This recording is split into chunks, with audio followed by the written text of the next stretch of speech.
The early morning sun crept through the heavy drapes of Courtroom 305, casting long shadows across the polished marble floor. The room, though grand in design, felt suffocating. Rows of wooden benches were filled with a mix of spectators, curious townspeople, journalists frantically typing on laptops, and faces lined with quiet tension. Among them sat Jasmine Washington, her calm exterior betraying none of the turmoil beneath the surface. Her dark brown skin glowed faintly under the artificial light, and her neatly braided hair rested on her shoulders. Jasmine sat upright, her back straight as if guided by an invisible string, her hands clasped lightly in her lap. Before we dive into how a wrongful arrest revealed one officer's web of lies, take a moment to subscribe and hit that notification bell. Your support helps us bring these powerful stories of justice to light. Remember, what happened to Jasmine Washington could happen to anyone in America today. Share it now to stand against police brutality and systemic racism. She was dressed in a crisp navy blazer and black slacks, a deliberate choice to exude professionalism and respect. Yet her sharp eyes scanned the room with precision, taking in every face, every movement. To the casual observer, she looked like any other defendant, but to those paying attention, there was something unusual about her, a quiet intensity that seemed out of place for someone accused of a violent crime. The bailiff called the court to order, and all eyes turned to the front where Judge Richard Thornton, an older white man with thinning silver hair, entered. He carried an air of authority, though his face betrayed a weariness that came from years of presiding over cases he'd rather forget. This one, however, seemed to ignite a spark of interest in him. Perhaps it was the presence of Officer Jason Miller sitting smugly at the plaintiff's table, or the murmurings of a case that had already captured the attention of local news outlets. "State versus Jasmine Washington," the bailiff announced, his voice echoing off the high ceilings. Jasmine rose, her movements deliberate and controlled, and faced the judge. The whispers in the room grew louder as people craned their necks for a better view. Officer Miller leaned back in his chair, his expression one of confidence, almost amusement. Dressed sharply in his police uniform, the officer exuded the kind of arrogance that comes from years of unquestioned authority. Jasmine's lawyer, Marcus Taylor, a young black attorney fresh out of law school, shuffled nervously through his notes. He glanced at Jasmine, hoping to find reassurance in her face, but she didn't return the look. Her eyes remained fixed on the judge, her expression unreadable. Marcus took a deep breath and stood. "Your Honor," he began, his voice wavering slightly, "we are prepared to proceed." The judge nodded, his gaze shifting to Miller. "Officer Miller, you may take the stand." The officer rose, every movement exaggerated, as if he were performing for an unseen audience. He adjusted his uniform before making his way to the witness stand, pausing briefly to glance at Jasmine. His smirk was faint but unmistakable, a predator sure of his prey. As he took the oath, Jasmine studied him. She observed the way his fingers fidgeted slightly, the subtle shift in his posture as he sat down. These were details most would overlook, but Jasmine cataloged them with the precision of someone trained to read body language. She didn't flinch, didn't move as Miller began to speak. "On the evening in question," Miller began, his voice steady and loud enough to carry across the room, "I was responding to a disturbance call near downtown Austin. I encountered the defendant, Miss Washington, loitering outside a closed business." There were murmurs in the courtroom. Loitering was often used as a catch-all accusation, especially against people of color. Miller pressed on, seemingly unfazed. "When I approached her and asked what she was doing there, she immediately became hostile," he continued, his tone taking on a theatrical quality. "She refused to identify herself, raised her voice, and when I attempted to de-escalate the situation, she physically assaulted me." Gasps rippled through the courtroom. Jasmine remained still, her face a mask of calm. Miller shifted in his seat, feigning a pained expression. "She hit me in the chest and attempted to reach for my service weapon. At that point, I had no choice but to restrain her." From the back of the room, a woman's voice muttered, "Sounds like a lie." Heads turned, but the judge quickly called for order. "Thank you, Officer Miller," Judge Thornton said, his voice neutral. "You may step down." Marcus rose, visibly nervous. "Your Honor, before we continue, I'd like to ask the court to consider— Save it for your cross-examination, Mr. Taylor, the judge interrupted. Let's move on. Jasmine exhaled softly. Her patience was being tested, but she didn't let it show. She leaned slightly toward Marcus, whispering, "Stay calm. Focus on the facts." Marcus nodded, though he looked far from reassured. As the prosecution rested its initial statement, the atmosphere in the courtroom grew heavier. Miller returned to his seat, his smirk now a full grin. He exchanged a glance with his fellow officers, seated in the back row. Jasmine didn't miss the wink he gave them. "Ms. Washington," the judge said, his tone carrying an edge of skepticism, "it's your turn to testify." Jasmine stood, smoothing her blazer as she approached the stand. The room fell silent as she took her seat, the weight of 100 stares pressing down on her. She adjusted the microphone in front of her, her movements slow and deliberate. "Ms. Washington," the prosecutor began, a middle-aged man with a sharp suit and sharper tongue. "Can you explain your actions on the night in question?" Jasmine leaned forward slightly, her voice steady and measured. "I can, but first I need to clarify one thing. The officer's account is not only inaccurate, but intentionally misleading." There was a collective intake of breath. The prosecutor smirked. "Bold accusation, Ms. Washington. Do you have any proof to back it up?" Jasmine met his gaze, her dark eyes unyielding. "I believe the truth will come to light soon enough." The prosecutor opened his mouth to retort, but Jasmine's calm confidence left him momentarily speechless. Judge Thornton cleared his throat, signaling for the questioning to continue.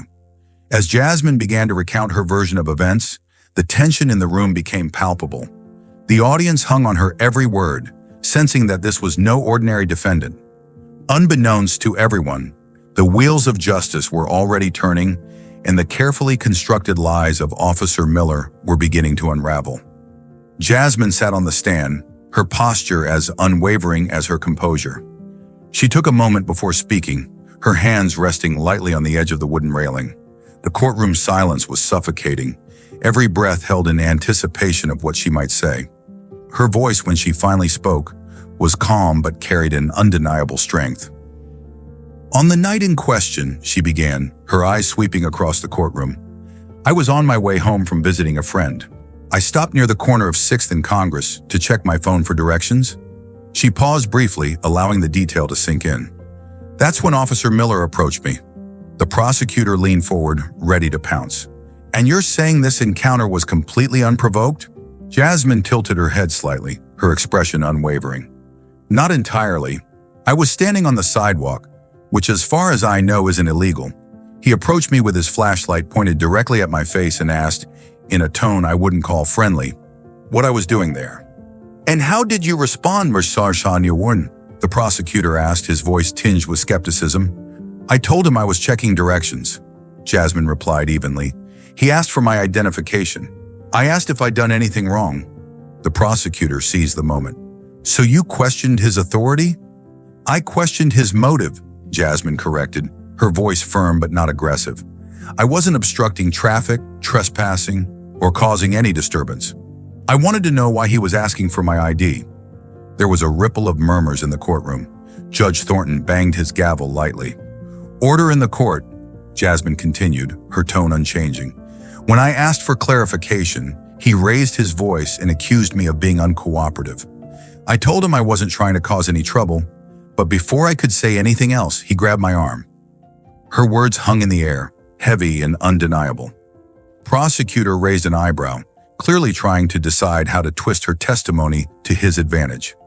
"Are you claiming the officer physically restrained you without cause?" Jasmine nodded. "Yes, and when I told him to let go, he tightened his grip. He said, and I quote, 'Women like you need to learn how to listen.'" Gasps erupted from the gallery. This time, the judge's gavel came down harder. "Order! I will not tolerate interruptions." The prosecutor forced a smile. "Ms. Washington, that's a serious allegation. Do you have any proof of this statement?" Jasmine looked directly at him, her gaze unflinching. "No, because the body camera he was wearing conveniently malfunctioned." "Isn't that right, Officer Miller?" All eyes turned to Miller, who shifted uncomfortably in his seat. His confident smirk had faded, replaced by a slight clenching of his jaw. The prosecutor cleared his throat. "Let's focus on the facts, Ms. Washington. You claim the officer restrained you. What happened next?" Jasmine folded her hands in her lap, her voice steady despite the weight of the moment. "I told him I didn't consent to being touched and asked him to let me go. He didn't. Instead, he accused me of resisting arrest, even though I hadn't moved. When I tried to pull my arm away, he slammed me against the patrol car." Her words were a punch to the gut for everyone listening. A few people in the audience whispered to one another, their faces a mixture of disbelief and anger. Tension in the room was thick, and even the judge seemed momentarily taken aback. "And after that," the prosecutor pressed, his tone more subdued now. Jasmine's gaze didn't waver. "He handcuffed me and told me I was under arrest for assaulting an officer." The prosecutor leaned back, trying to regain control of the narrative. "Ms. Washington, you're a strong woman. Is it possible the officer felt threatened by your physical resistance?" Jasmine didn't flinch. "I'm not stronger than a trained police officer, and let's be clear, I didn't resist until he violated my rights." The prosecutor opened his mouth to respond, but before he could, Jasmine added, "I also didn't reach for his weapon, despite his claims. That was a fabrication to justify his use of force." The room seemed to freeze. Miller shifted again, visibly uneasy. The prosecutor's face darkened as he struggled to maintain his composure. "Ms. Washington," he said, his voice tight, "you're asking this court to believe that Officer Miller, a decorated member of the force, fabricated an entire incident. Do you have anything to back up your version of events?" Jasmine smiled faintly, a subtle but powerful shift in her demeanor. "The truth always has a way of revealing itself, counselor. You'll see soon enough." The judge leaned forward. "Ms. Washington, are you implying there is evidence the court has not yet seen?" Jasmine's lawyer, Marcus Taylor, stood quickly. "Your Honor, we intend to submit additional evidence during the proceedings." The prosecutor scoffed. "More stalling tactics, Your Honor. If the defense had anything substantial, they would have presented it already." Jasmine turned to face the judge. "Your Honor, the truth takes time, but I promise you this, when it comes out, it will be undeniable." The judge studied her for a moment, his expression unreadable. Finally, he nodded. "Very well, we'll recess for today. Court will reconvene tomorrow at 9 a.m.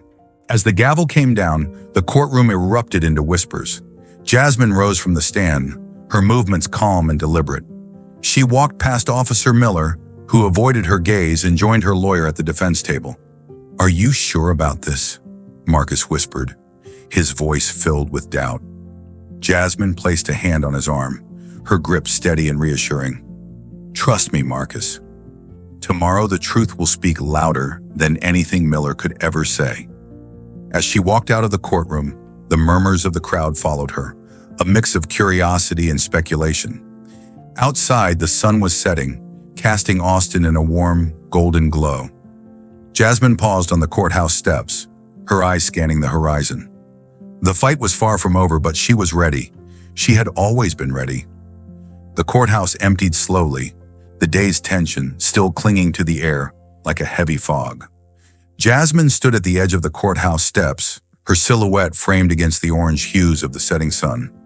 The hum of conversation and the shuffle of feet surrounded her, but she tuned it all out, her focus inward.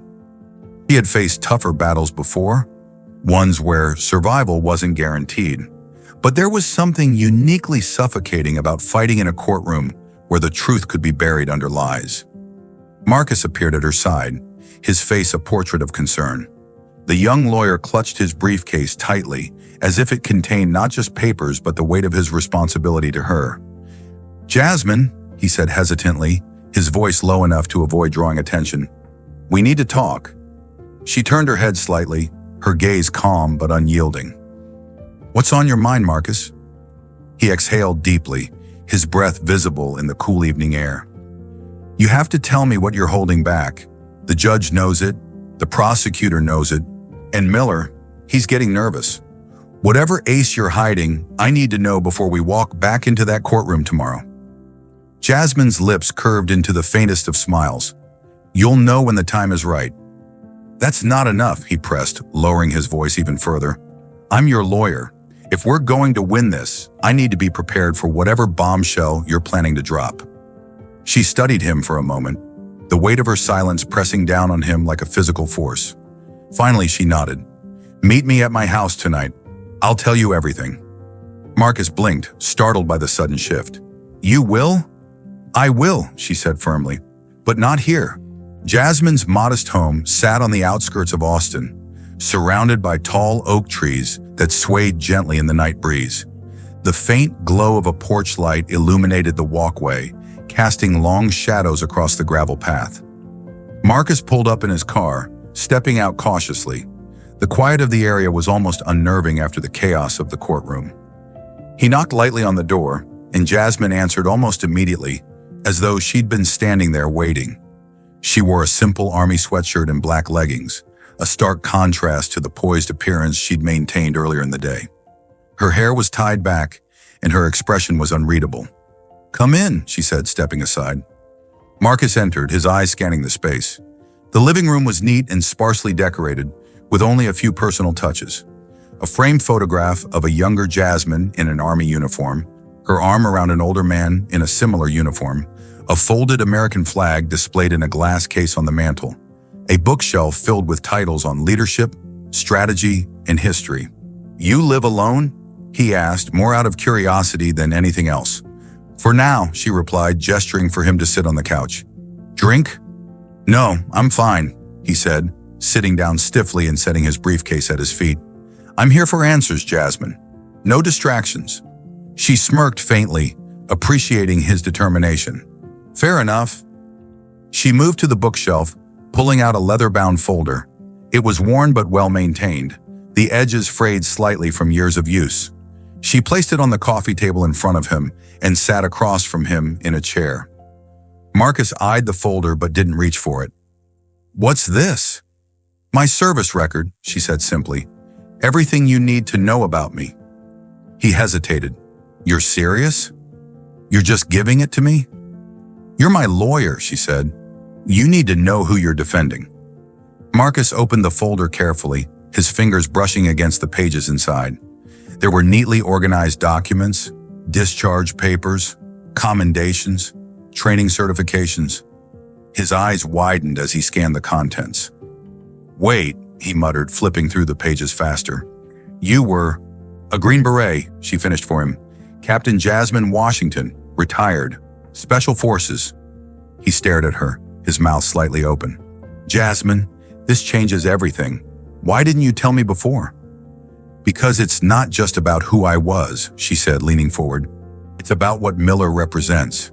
This isn't just my fight, Marcus. It's about exposing the kind of corruption and bias that allows people like him to get away with this. Marcus ran a hand through his hair, his mind racing. The prosecutor's going to lose it when this comes out. And Miller, he'll crumble. Jasmine's expression darkened. Miller won't crumble. Men like him double down when they're cornered. That's why we have to be smart. Strategic. Marcus nodded slowly, understanding the gravity of her words. Do you think he knows? Not yet, she said. But he's suspicious. You saw how he looked at me today. He knows there's something he doesn't know, and it's eating at him. Marcus closed the folder and leaned back, letting out a long breath. So what's the plan? Jasmine's eyes glinted with a quiet determination. Tomorrow we show the court the truth. But we don't just expose Miller for lying. We expose the system that enables him. And how do we do that? He asked, leaning forward. Jasmine stood, her presence commanding even in her casual attire. She walked to the mantel, picking up the folded flag. She turned it over in her hands before looking back at him. We make them see me not as a defendant, but as the woman who spent 10 years protecting the very freedoms that man tried to strip from me. Her voice was steady, but there was an edge to it, a quiet storm brewing beneath her calm exterior. Marcus felt a chill run down his spine, not from fear, but from the sheer force of her resolve. Jasmine, he said softly, tomorrow's going to be a fight. She placed the flag back on the mantel, her hand lingering on it for a moment. Then she turned to him, her eyes fierce. I've been fighting my whole life, Marcus. Tomorrow's just another battle. The next morning, the courthouse loomed in the pale gray light of dawn, its imposing facade casting long shadows over the bustling crowd that had gathered on the steps. News of the trial had spread quickly overnight, whispers turning into a roar of speculation. The gallery was filled with spectators, journalists scribbling in notepads, community members eager to see justice, and Miller's fellow officers who lined the back row in a silent show of support for their comrade. Inside, the courtroom hummed with anticipation, the atmosphere tense and electric. Jasmine sat at the defense table, her expression calm but focused. Her navy blue blazer and neatly pressed white shirt gave her a commanding presence, one that seemed to silence the room even before the judge entered. Beside her, Marcus flipped through his notes, his nerves betrayed by the subtle tapping of his pen against the table. "Are you ready for this?" he asked in a low voice, glancing at her. Jasmine turned her head slightly, her gaze steady. "I've been ready for years, Marcus. Let's give them the truth." The gavel struck, and Judge Thornton entered the room, his stern face surveying the crowd. "Court is now in session. We will continue with the case of State versus Jasmine Washington." The prosecutor, a seasoned man with sharp features and a suit that seemed tailored to intimidate, stood first. "Your Honor, we intend to reinforce the testimony of Officer Miller today and present additional evidence to support the charges against the defendant." Jasmine didn't flinch, her hands resting lightly on the table. She could feel the eyes of the room on her, but she remained as steady as a rock in the tide. The prosecutor called Miller to the stand again, his polished demeanor masking the growing tension in the room. Miller adjusted his tie as he walked to the stand, his movements slower than usual, as if weighed down by the scrutiny he could feel pressing in from every angle. "Officer Miller," the prosecutor began, his voice firm but measured, "please remind the court of the events that led to the defendant's arrest." Miller cleared his throat, his voice carrying a hint of strain. "As I stated before, I encountered the defendant near a closed business. She was acting suspiciously, refused to identify herself, and became physically aggressive when I attempted to question her." "And you stand by your account of her behavior?" the prosecutor pressed. "I do," Miller replied, his eyes flicking toward Jasmine for the briefest of moments. The prosecutor nodded, satisfied. "Thank you, Officer Miller. No further questions." Marcus rose slowly, his expression unreadable. He adjusted his tie and approached the stand with deliberate steps, each one echoing in the silent courtroom. "Officer Miller," Marcus began, his voice calm but carrying an edge that made Miller shift slightly in his seat. "You testified that my client became aggressive and attempted to reach for your weapon. Is that correct?" "That's correct," Miller replied, his voice steady but his posture rigid. "And yet," Marcus continued, "you also stated that your body camera malfunctioned during the incident. Convenient, wouldn't you say?" Miller's jaw tightened. "It was an unfortunate coincidence. Equipment malfunctions happen." "Of course they do," Marcus said, nodding slightly. "But you've been on the force for what, 10 years? How often has your body camera malfunctioned during an arrest?" Miller hesitated, his eyes narrowing. "Not often, but it happened this time." Marcus pressed on. "During an arrest where you claimed the defendant behaved so aggressively that you feared for your safety?" "Yes," Miller said, his voice hardening. Marcus turned, pacing slowly in front of the jury. "And is it also a coincidence, Officer Miller, that a witness in the area captured part of this encounter on their phone?" The courtroom erupted into whispers, the gallery leaning forward as if they could will the evidence into existence. Judge Thornton struck his gavel, demanding order. "Mr. Taylor," the judge said, his voice sharp, "if you have evidence, present it." Marcus returned to the defense table, retrieving a USB drive. "Your Honor, the defense submits video evidence recorded by a bystander during the arrest." The prosecutor shot to his feet. "Your Honor, this is highly irregular. The defense should have submitted this earlier." "Sit down," Judge Thornton interrupted, his tone leaving no room for argument. "Let's see the footage." The bailiff took the drive and inserted it into the courtroom's media system. The screen on the wall flickered to life, and the room fell into a heavy silence. The footage was shaky, the angle partially obscured by the frame of a car window, but the audio was clear. Miller's voice rang out, sharp and commanding. "Don't make this harder than it needs to be," he said, his hand gripping Jasmine's arm. Her voice followed, calm but firm. I'm not resisting. Let go of my arm." The crowd watched, riveted, as Miller shoved Jasmine against the patrol car. His words were clear now, biting and unmistakable. "Women like you don't get to question me." The courtroom erupted again, louder this time. The judge banged his gavel repeatedly, his face darkening with frustration. "Order! I will have order in this court!" The courtroom emptied slowly for recess, but the tension lingered in the air like a storm waiting to break. Jasmine sat silently at the defense table, her calm demeanor unshaken by the chaos the video evidence had unleashed. Beside her, Marcus was pacing, his hands moving in erratic gestures as he muttered under his breath. "This is huge, Jasmine," he said finally, stopping to face her. That footage just tore his testimony apart. Jasmine folded her hands neatly on the table, her gaze steady. "It's a crack in the wall, Marcus, but walls don't fall with cracks alone. We need more." Marcus exhaled sharply, leaning on the table. "What's the next move? We've got the video and you've got your service record. We could bury Miller with this." She looked at him, her expression softening just slightly. "It's not just about burying Miller. It's about exposing the truth. If we rush, we risk losing control of the narrative. Timing is everything." Before Marcus could respond, the bailiff's voice cut through the room. "Court will reconvene in 5 minutes." Jasmine stood, adjusting her blazer. "Stay sharp, Marcus." "It's time." As the judge entered and the room was called to order, all eyes were on Officer Miller. The confident smirk he had worn earlier was gone, replaced by a tight-lipped expression and darting eyes that betrayed his growing unease. His fellow officers in the back row exchanged uncertain glances, their silent support now tinged with doubt. Judge Thornton's voice broke through the tension. "Mr. Taylor, do you have additional evidence to present?" Marcus rose, his movements deliberate and composed. "Yes, Your Honor.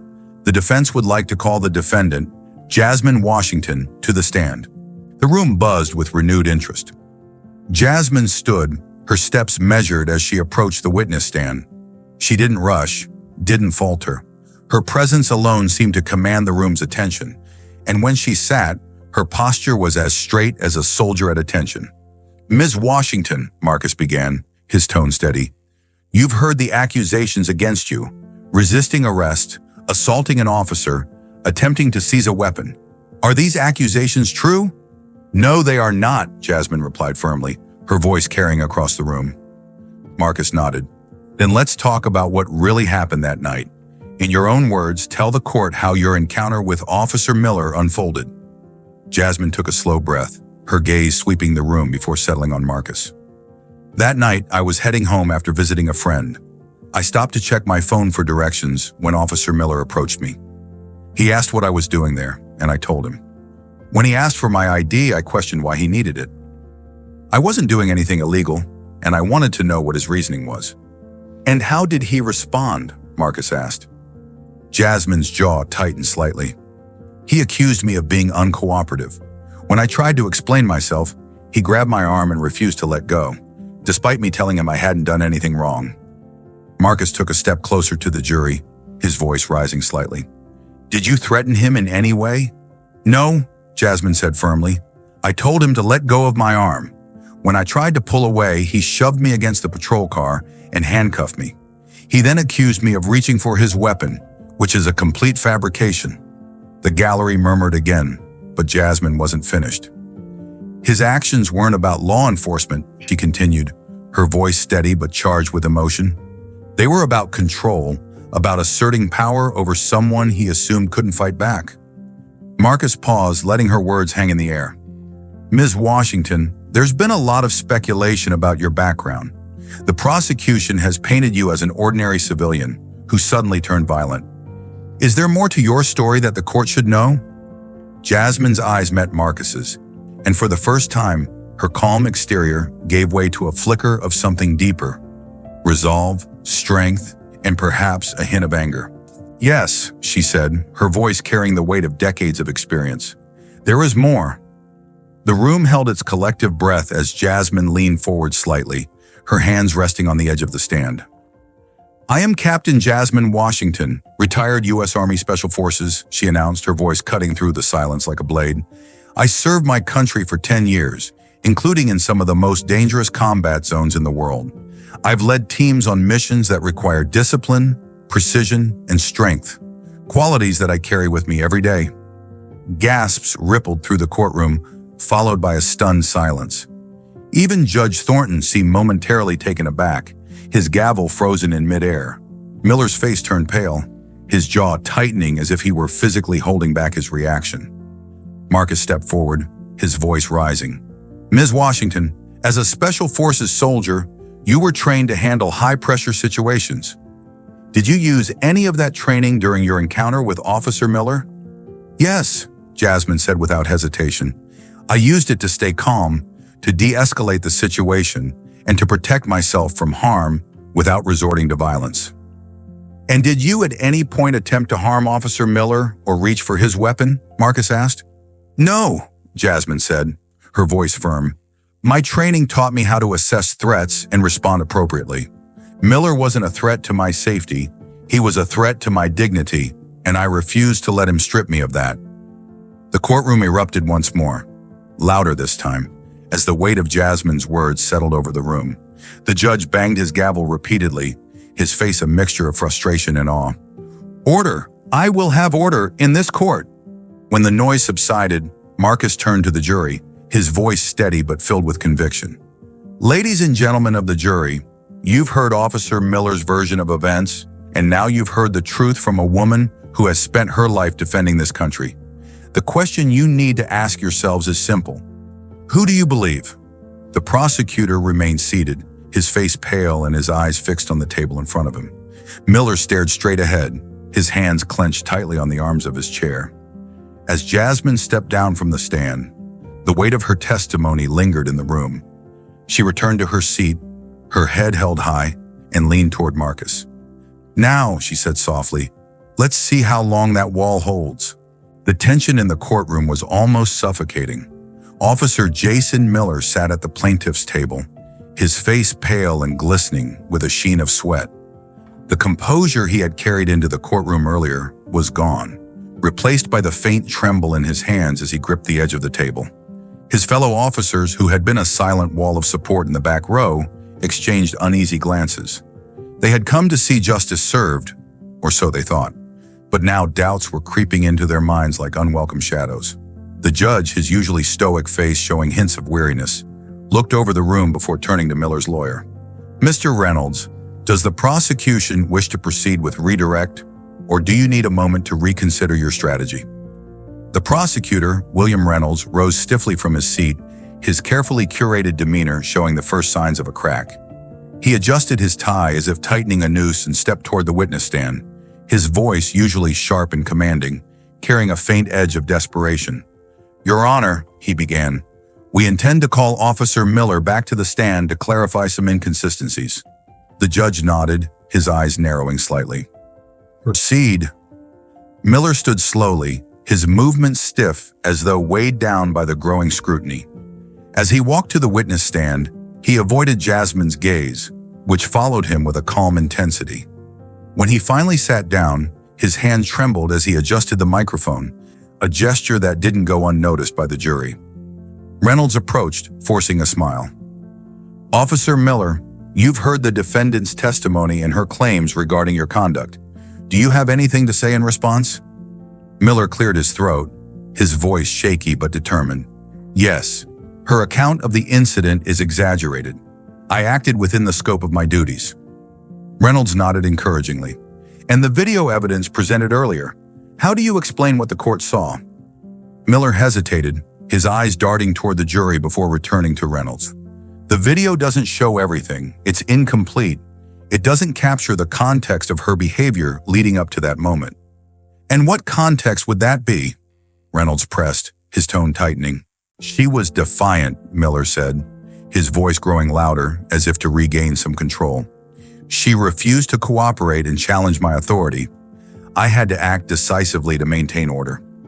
Jasmine watched him with an expression that was almost pitying, her hands folded neatly on the table in front of her.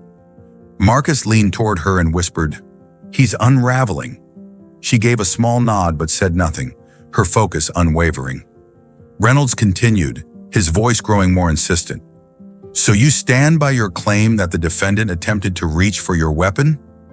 Yes, yes, Miller said, though the words came out weaker than he intended. She made a sudden movement toward my side. I had to protect myself. Marcus shot to his feet.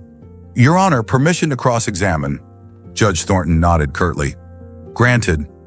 Marcus approached the stand slowly, his movements deliberate. He stopped just a few feet from Miller, his presence looming without being overbearing. He let the silence hang in the air for a moment, forcing Miller to meet his gaze. Officer Miller, Marcus began, his tone calm but edged with steel. You've testified multiple times that my client reached for your weapon. Is that correct? Yes, Miller replied, though his voice lacked its earlier conviction. And yet, Marcus continued, you provided no physical evidence to support this claim.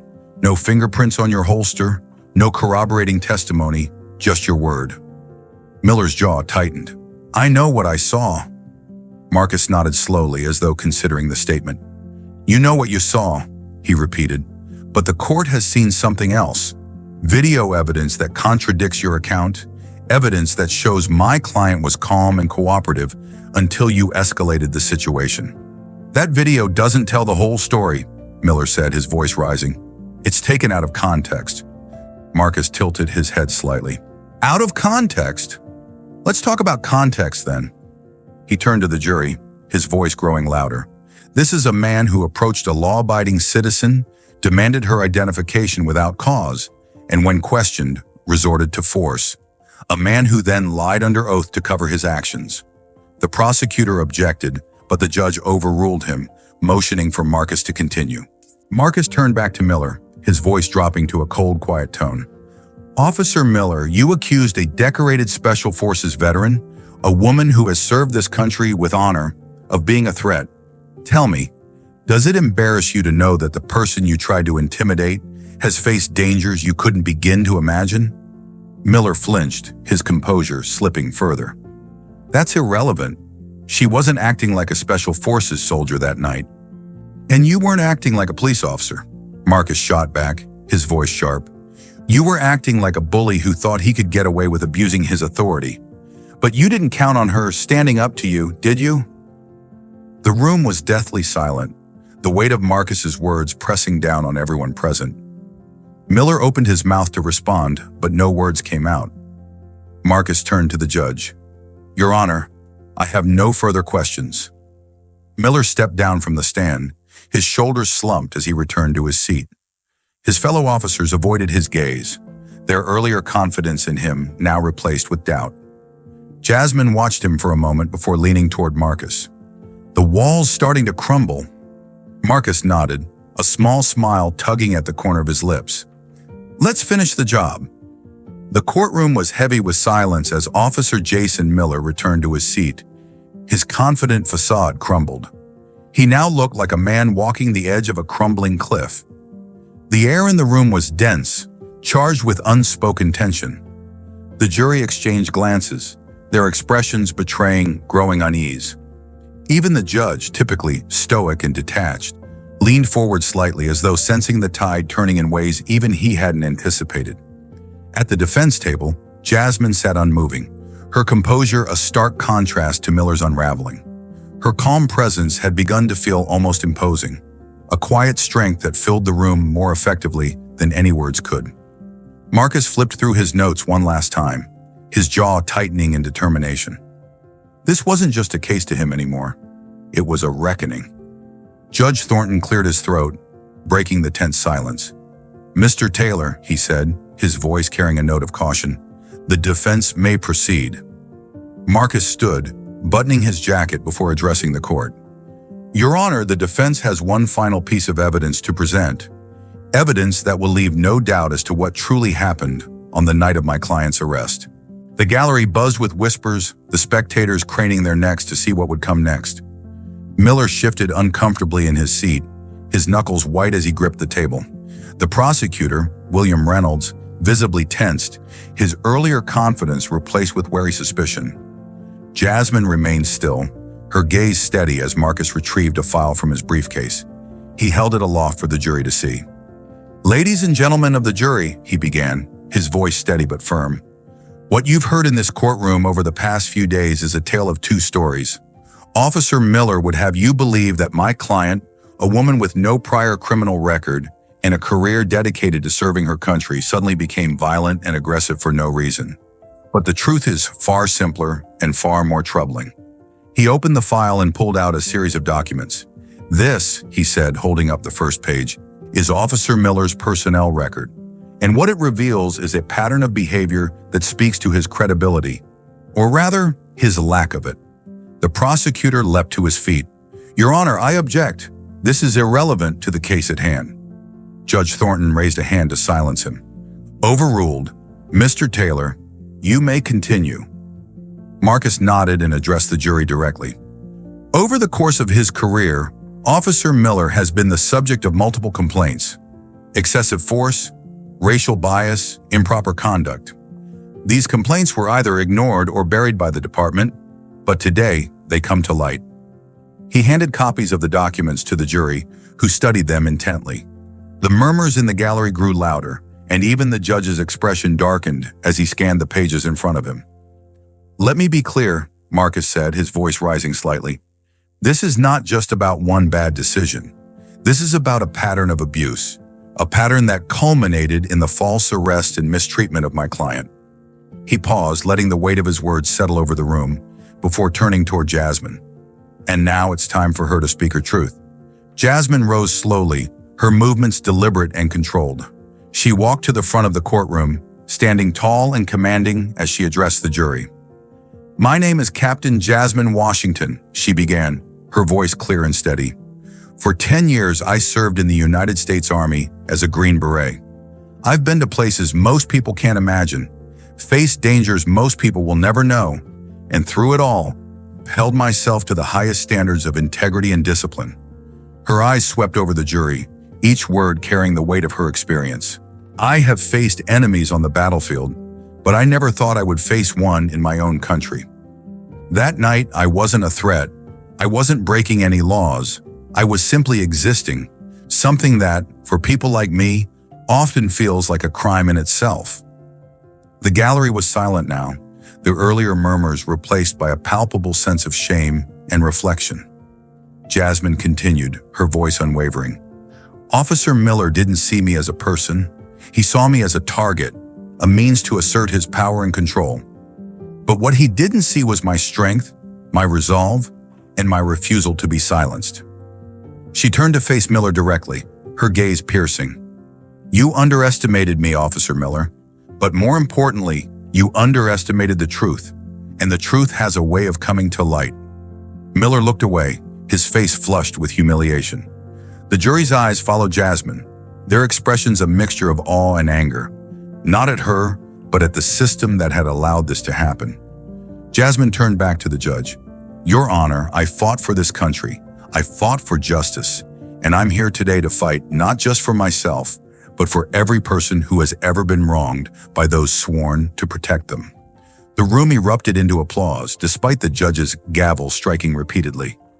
"Order!" Judge Thornton barked, though even he couldn't hide the respect in his eyes as he looked at Jasmine. Marcus stepped forward, placing a hand on her shoulder. "Thank you, Captain Washington. No further questions." As Jasmine returned to her seat, the energy in the courtroom shifted. The jury looked at her with newfound respect, their earlier skepticism replaced by conviction. Miller, on the other hand, seemed to shrink in his chair, his earlier bravado now a distant memory. Judge Thornton leaned forward, his voice heavy with finality. "We will now move to closing arguments, and I suggest both parties choose their words carefully." The courtroom felt like it was holding its breath. The tension was thick, the silence heavy as the prosecutor, William Reynolds, rose to deliver his closing argument. He adjusted his tie nervously and approached the jury, his usual confidence replaced with a strained composure. "Ladies and gentlemen," Reynolds began, his voice measured but lacking its earlier vigor, "what we've seen here today is a complex case. While the defense has worked hard to paint Officer Miller as a man with a questionable record, I urge you to consider the broader picture. Law enforcement officers make split-second decisions every day, often under difficult circumstances. Officer Miller believes he was acting in the best interest of public safety. He paused, his gaze flickering toward Miller, whose face was a pale mask of unease. Mistakes may have been made, Reynolds admitted, but that does not change the fact that Officer Miller was doing his job. The defense's claims, while compelling, do not erase the fact that the defendant questioned authority, resisted an officer, and escalated the situation. Reynolds' tone hardened as he finished. I ask you to consider the facts and not be swayed by emotion or spectacle. Thank you. The courtroom remained silent as he returned to his seat. Marcus Carter rose next, his movements deliberate and calm. He adjusted his jacket, straightened his tie, and approached the jury with an air of quiet confidence. Ladies and gentlemen of the jury, Marcus began, his voice steady and firm, what we've seen here today is not a complex case. It is, in fact, painfully simple. My client, Captain Jasmine Washington, a decorated Special Forces veteran and an American hero, was profiled, mistreated, and lied about by a man who abused his power. He turned, gesturing toward Jasmine, who sat with her back straight, her hands resting lightly on the table. Jasmine Washington did not resist arrest. She did not threaten Officer Miller. What she did was ask a question, a simple, reasonable question, why? And for that, she was thrown against a car, handcuffed, and humiliated. Marcus's voice rose, his passion filling the room. This isn't just about Jasmine Washington. It's about accountability. It's about ensuring that those who wear a badge and swear an oath to protect and serve are held to the highest standards of integrity, because when they fail to do so, the entire system fails. He took a step closer to the jury, lowering his voice for emphasis. Today, you have the power to send a message that no one, not even an officer of the law, is above accountability, that justice is not just a word we say, but a principle we uphold. I trust you to make the right decision. Marcus returned to his seat, and the courtroom fell into a heavy silence as Judge Thornton gave his instructions to the jury. Then they were dismissed to deliberate. The hours felt like days. Jasmine sat in the courthouse hallway, her hands clasped tightly in her lap. Marcus paced back and forth, his brow furrowed in thought. The low hum of conversation from nearby spectators and reporters filled the space, but Jasmine tuned it all out. Do you think they'll see the truth? Marcus asked, breaking the silence. Jasmine looked up at him, her expression calm but resolute. They don't need to see it, Marcus. They need to feel it. The truth has a way of making itself known. Marcus nodded, though his nerves were evident. Before either of them could say more, the bailiff appeared in the doorway. The jury has reached a verdict. The courtroom was packed as everyone filed back in, the tension almost unbearable. Jasmine stood beside Marcus at the defense table, her face an unreadable mask. Across the room, Miller sat stiffly, his eyes fixed on the jury box. The foreperson of the jury, a middle-aged woman with kind eyes and a serious expression, stood as the judge addressed her. Has the jury reached a verdict? Yes, Your Honor, she replied, her voice steady. The judge nodded. Please read the verdict. The foreperson unfolded a piece of paper and began. In the case of State versus Jasmine Washington, we find the defendant not guilty on all charges. A wave of emotion rippled through the room. Gasps, murmurs, and even a few quiet cheers broke out before the judge's gavel brought order. Jasmine exhaled softly, her shoulders relaxing for the first time in days. Marcus placed a hand on her shoulder, a smile breaking through his otherwise professional demeanor. The foreperson continued. Furthermore, we the jury strongly recommend that an investigation into Officer Miller's conduct be pursued. The judge nodded gravely. The court will take this recommendation under advisement. Officer Miller, I suggest you retain counsel. This matter is far from over. Outside the courthouse, the media swarmed, cameras flashing and microphones thrust forward. But Jasmine stood tall, her presence commanding as she addressed the crowd. This isn't just my victory, she said, her voice steady but filled with conviction. This is a victory for accountability, for justice, and for everyone who has ever been silenced by those in power. I didn't fight this battle alone, and I won't stop fighting for others. Marcus stood beside her, watching with a mixture of pride and admiration. The crowd erupted into applause as Jasmine turned and walked away, leaving the cameras behind. Months later, Officer Miller was dismissed from the police force and faced criminal charges for perjury and misconduct. His fellow officers, once loyal to him, distanced themselves as the investigation uncovered more of his abuses. Jasmine returned to her quiet life, but her name became a symbol of resilience and justice. She was invited to speak at events, her story inspiring others to stand up against injustice. She started a foundation to support victims of police misconduct, providing legal aid and counseling. Working with community leaders, she helped implement police reform initiatives in Austin, focusing on accountability and bias training. Though she had left the battlefield years ago, Jasmine Washington knew that her fight wasn't over, and she was ready for whatever came next. Because for her, justice wasn't just an outcome, it was a way of life. And just like that, the truth prevailed. A courageous woman stood her ground, exposing lies and demanding justice in a system designed to silence her. This story isn't just about one victory. It's a reminder that standing up for what's right can change everything. When the powerful abuse their authority, it takes strength to hold them accountable. When the system fails, it takes courage to rebuild it. Jasmine's journey reminds us that true heroism often happens in everyday moments. In standing firm when it would be easier to bend, in speaking truth when lies seem more convenient, in fighting not just for yourself, but for all who come after you. As we face our own battles for truth and justice, remember Captain Jasmine Washington.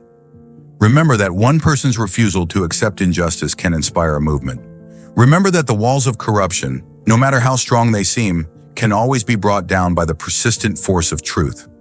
Because in the end, the truth doesn't just stand, it prevails.